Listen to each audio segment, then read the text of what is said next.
तयार आहे वांग्याचं भरीत. चला रेसिपी बघू. हे बघा, याला भरिताचं वांगं बोलतात. हे थोडंसं हलकं बघूनच घ्यायचं आहे, नाहीतर याला आतमध्ये खूप वजलेलं असलं तर बिया असतात आणि चवीला पण मग ते चांगलं नाही लागत. याला आता आपण तेल लावून घेऊ, कारण हे आपल्याला भाजायचं आहे. काप केल्यावर मग तेल लावायला थोडंसं कठीण जाते, म्हणून आत्ता लावलं. आता याचे काप करून घेऊ.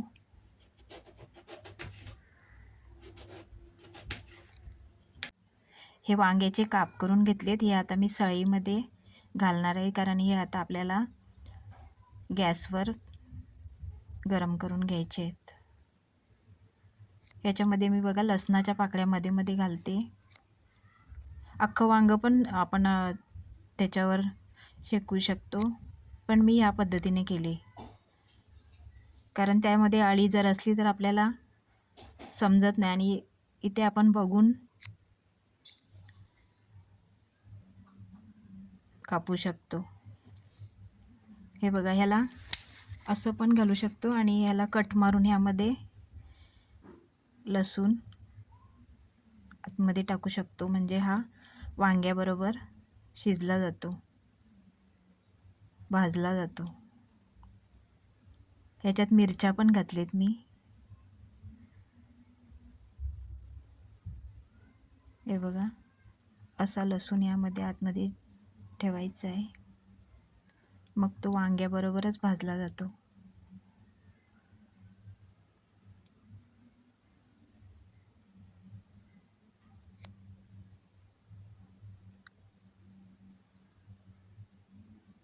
मी 5-6 पाकळ्या लसणाच्या घेतलेत आणि 3-4 मिरच्या घेतलेत. मिरच्या तिखट आहेत म्हणून कमी घेतलेत.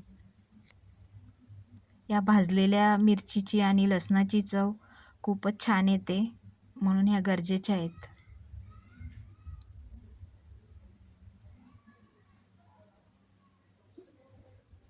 हे बघा, हे सगळं अशा प्रकारे तयार करून घ्यायचं आहे.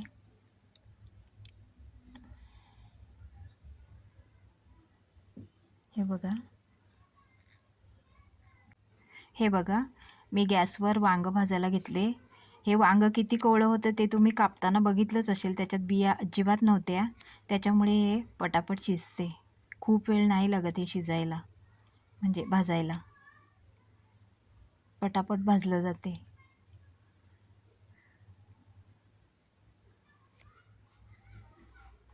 यातला लसूण मी काढून घेतला, तो भाजलेला म्हणून. हे भाजलेले वांग्याचे काप आता याचं मी वरचं साल काढून घेत आहे. हे बघा किती पटापट निघत आहे बघा.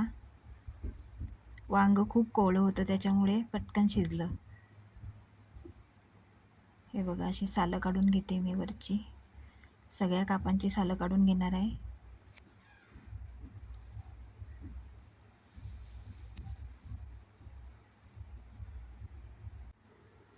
हे बघा, सगळ्यात आधी मी मिरची आणि लसूण कुस्करून घेत आहे. ह्याच्यानंतर मी ह्याच्यात वांग्याचे काप घेते कुस्करायला.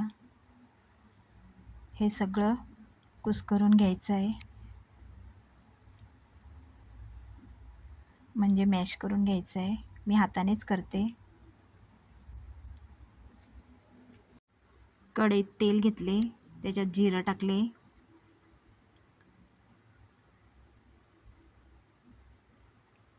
त्याच्यात कढीपत्ता टाकला,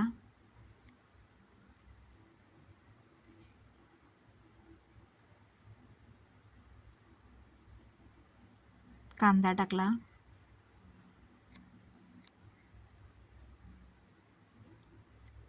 कांदा शिजण्यासाठी मीठ अगोदरच टाकलं.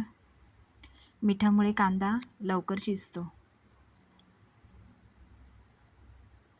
आता हे तेलात थोडा वेळ मारून घ्यायचं आहे. कांदा थोडासा नरम पडला ना की मग बाकीचं जिन्नस घालू.